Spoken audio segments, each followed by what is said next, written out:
Bayan. Masusing pag-uusapan ang mga programa at proyekto ng bayan. Talakayang Bayan. Ilalahad ang mga plano at direktiba ng pamahalaan. Pag-aaralan ang bawat anggulo ng sitwasyon. Lilinawin ang bawat issue. Magbibigay ng matalino at makabuluhang talakayan. Talakayang Bayan. At nagbabalik ang ating programang Impormasyon ng Bayan para sa lahat. Nandito na po tayo sa ating ikalawang segment, ang Talakayang Bayan. Papalad po tayo sapagkat makakasama po natin ang isa sa mga giting na farmers dito sa bayan ng Brooks Point. Just recently, siya po ay na-nominate sa 51st Gawad Saka for being one of the most outstanding farmers. So, sabay-sabay po nating i-welcome ang owner po ng Alba Farm, Mr. Gabriel Alba. So, ayan po sir, magandang umaga po at welcome po sa ating programang Impormasyon ng Bayan para sa lahat. Ayan, magandang umaga rin po. Masaganang kukubuhayan po sa ating lahat, lalong-lalo na po sa mga kapwa ko farmer dito sa Brooks Point, Palawan. Astig po na, no? Masaganang kukubuhayan. So, ayun sir, magandang umaga po at maraming salamat po sa pagpapaunlak ng interview. Alam po natin na napaka-busy po ninyo sa paghahanda in the preparation of your farm and of course your recent nomination po sa 51st Gawad Saka. So for today's episode, nandito po kayo may para tanongin po, maraman din po ng mga listeners po natin dito sa bayan ng Brooks Point kung ano nga po ba ang Alba Farm. Marahil lang ilan po sa kanila ay familiar na po dito, nakapunta na po, pero I believe po may mga hindi pa rin po nakakapakinig or hindi pa po nila naririnig kung ano po ba yung ino-offer ng inyong farm dito sa bayan ng Brooks Point. Hindi lang sa bayan ng Brooks Point, kung hindi pati na rin sa mga karatig bayan ng Brooks Point. Ngayon sir, maaari niyo po bang ibahagi kung paano po nagsimula ang Alba Farm? Ano po ba ang inyong humble beginnings bago po ito naging kilala ngayon? Yes po, ang Alba Farm po ay nagsimula, ito po ay aking minana sa aking pamilya, sa aking mga magulang na si Guillermo Alba at si Juana Alba. Then, ito po ay sinimulan ko noong 2013. Ito po ay aking minanids na hanggang sa, yung typical na pagpa-farming lang po yung gawa ko noon yung time na yon. Apo. Tulad nung mga namana ko, mayroon na po siyang nakatanim na nyog, then mayroon na rin pong rice field.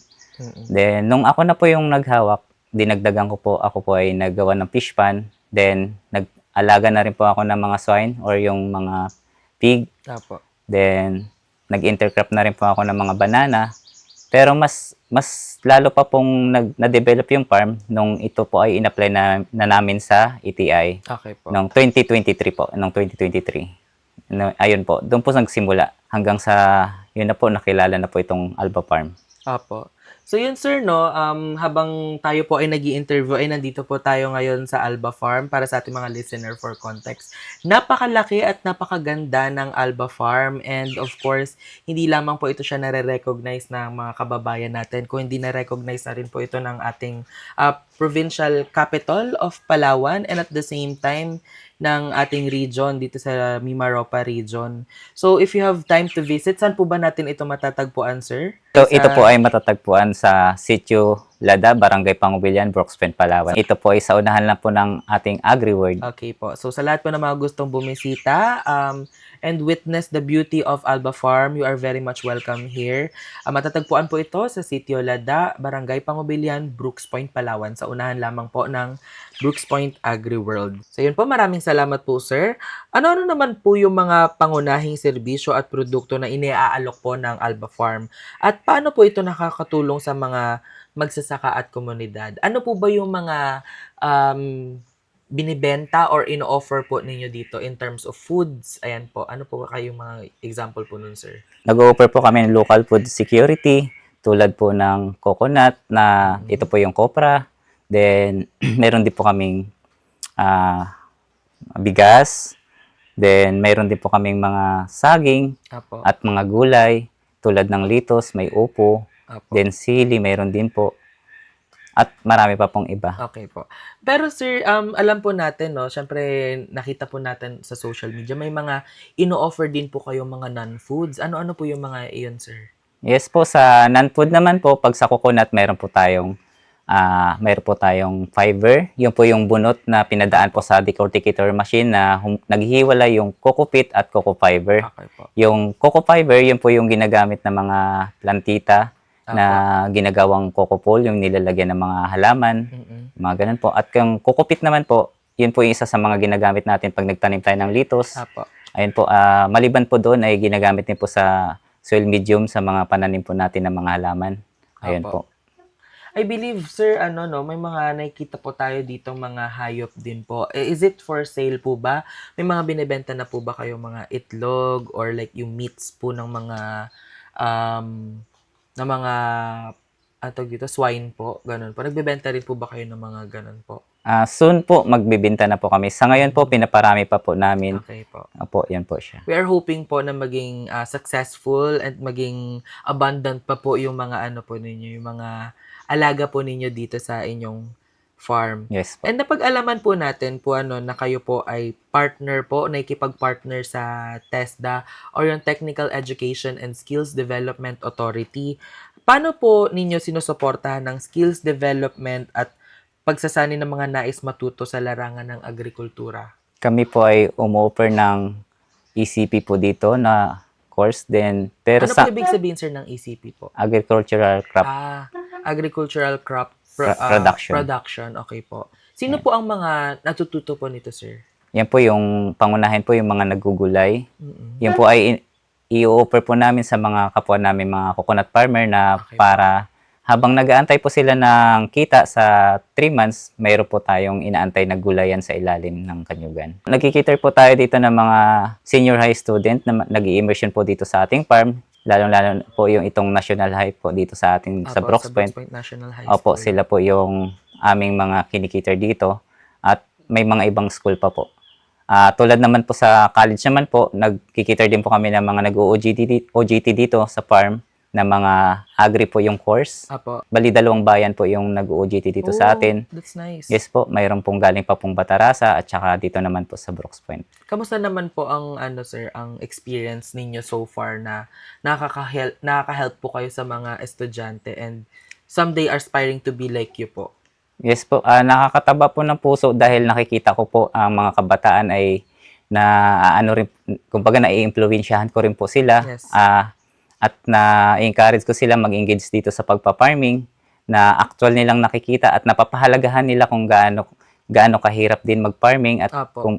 kumbaga may hirap at may saya rin po dito sa farm. So, yun nga, pagka nandito sila sa farm, sinasabi ko sa kanila na ituring din nila na sarili nilang farm, yung itong Alba Farm, para Apo. andun yung puso nila, kumbaga pahalagahan nila kung anong mayroon dito.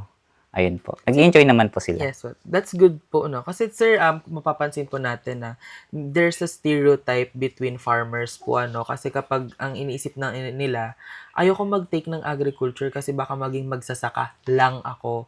So, parang thank you for for breaking the barriers na dapat maging proud tayo Yes kung po, magte-take opo. man tayo ng agriculture kasi syempre it is something to be proud of. Di tayo magiging doktor kung Opo. hindi tayo nakakain ng kanin na nanggaling din sa mga farmers. Hindi din tayo magiging successful individuals in the future if it weren't for the food provided by the farmers, no. So salamat po doon, sir. Yes, At syempre, ito po ay isang panawagan din po sa mga future agriculturist po natin dyan, na mga nakikinig, at to take the agriculture course as well if you want to dive yourself in the world of farming. And of course, syempre marami tayong pinag-aaralan sa agriculture. Hindi lang ito sa simpleng pagtatanim, kung hindi pati na rin sa pag-aalaga ng mga halaman, Yes. pag-aalaga ng mga hayop, at syempre pag-aalaga ng mga pananim po natin na pwedeng ihain sa ating mga hapagkainan. Yes po. So, kayo po ay na-nominate, sir, sa 51st Gawad Saka bilang Outstanding Coconut Farmer. Ano po ang ibig sabihin po nito sa inyo? At ano po ang mga practices na nagdala sa inyo sa ganitong pagkilala? Ayan po, bilang manomini pa lang po, kumbaga panalo na po para sa akin yun. Nakakataba po ng puso dahil yun nga po, na-appreciate po nila kung ano yung mga ginagawa namin dito sa farm. At sa pamamagitan po nun, ay yun nga, makilala tayo at maka-impluwensya pa po tayo sa mga kapwa nating farmer na nawawalan na po ng pag-asa sa larangan ng pagpa-farming. So, hindi lang po yun, ganun din po sa mga nagbabalak pa lang po na mag-farm. Yun, kumbaga, yun na po yung pagkakataon ko na ako ay makapag-impluwensya pa sa mga gustong mag-engage sa pagpa-farming. Ayun, para sa akin, masaya na po ako nung na ano pa lang, na nominee pa lang po. And we are hoping for a win po, sir, no? Yes, po. Dadasal po natin yan. And of course, kasama nyo po, sa likod po ninyo ang bayan ng Brooks Point na sumusuporta po sa inyo.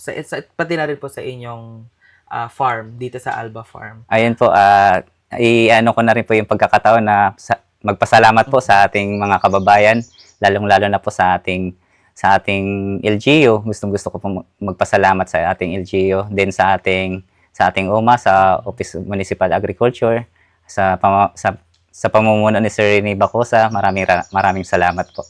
Ayan po.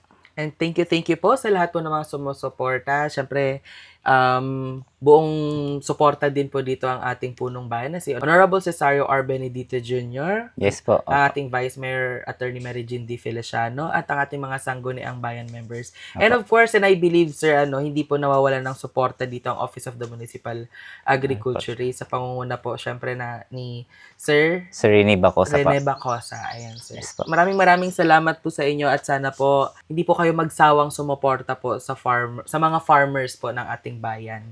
So yun, sir, bilang inspirasyon po sa iba, ano naman po ang inyong mensahe sa mga kababayan natin na nais magsimula o pumasok sa mundo ng agrikultura? Ang payo ko po sa mga gustong pumasok sa mundo ng agrikultura, ngayon pa lang po ay simulan na po nila na mag-start na po sila mag-farming. Kasi yung iba po kasi, ang sabi sa pag-retire pa po nila mag-start. So, ang payo ko po sa kanila, ngayon pa lang po pwede na po nilang simulan. Halimbawa, katulad na lang po pag weekend, every Saturday or Sunday, magtanim lang po sila ng isang punong nyug every week. So, may 4 na bisis po na, halimbawa, 4 na bisis sa isang buwan sila nakatanim. Sa isang buwan, may 4 na puno na po sila ng nyug. So, kung ita-times mo po sa 12, aabot po yun ng 48 puno po. So, dagdagan nyo na lang po ng 2. Mayroon na po kayong 50 puno. Pwede na po kayo magpa-register sa NCFRS para po pagka kayo po ay rehistrado, pwede rin po kayong isa po kayo sa pwedeng makaabil ng mga programa ng PCA. Yes po. Yun po, ang ating gobyerno po ay may mga program pag sa mga coconut farmer po. Marami po tayong pwedeng i-avail, tulad po ng makaabil tayo ng mga similya, ng mga libreng abono, at sa health naman po, mayroon pong sa health, at sa pagdating naman sa pag-aaral, mayroon pong scholarship program po na binibigay yung PCA. So, yan po, maraming salamat po, sir, sa inyong advice po, So, tama po yung sinabi ni sir, wag niyo pong hintayin ang inyong retirement bago po kayo mag-invest sa inyo pong mga farms or bago niyo simulan ang pagsasaka or ang pagpa-farming.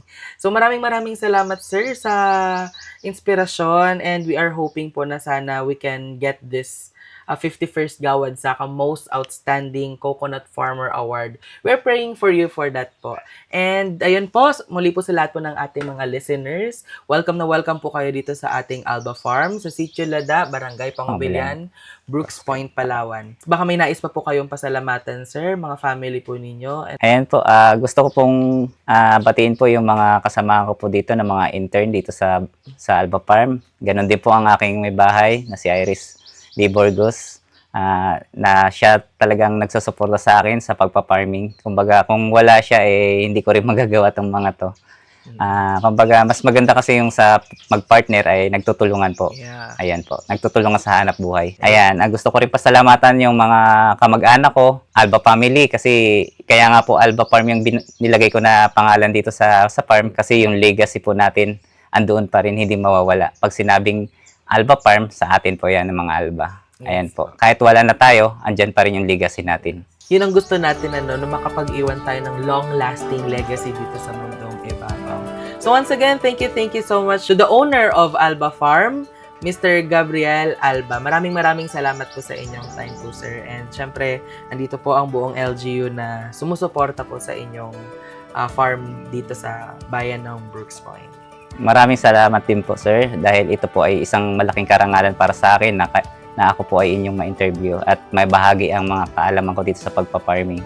At sana mas marami pang mahikayat natin na mag-farming para wala tayong gutom dito sa buong Pilipinas. Hindi na po natin kailangan mag-angkat pa ng mga pagkain sa ibang bansa. Yes, i-end po natin ang gutom. Suportahan po natin ang ating mga local farmers. Yes po. Ayan po, thank you so much. At susunod na po ang ating serbisyong bayan pagkatapos lamang po ng ilang paalala.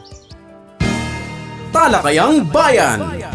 Masusing pag-uusapan ang mga programa at proyekto ng bayan. Talakayang Bayan.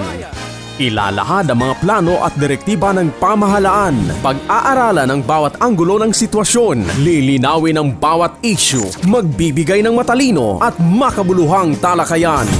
Talakayang Bayan.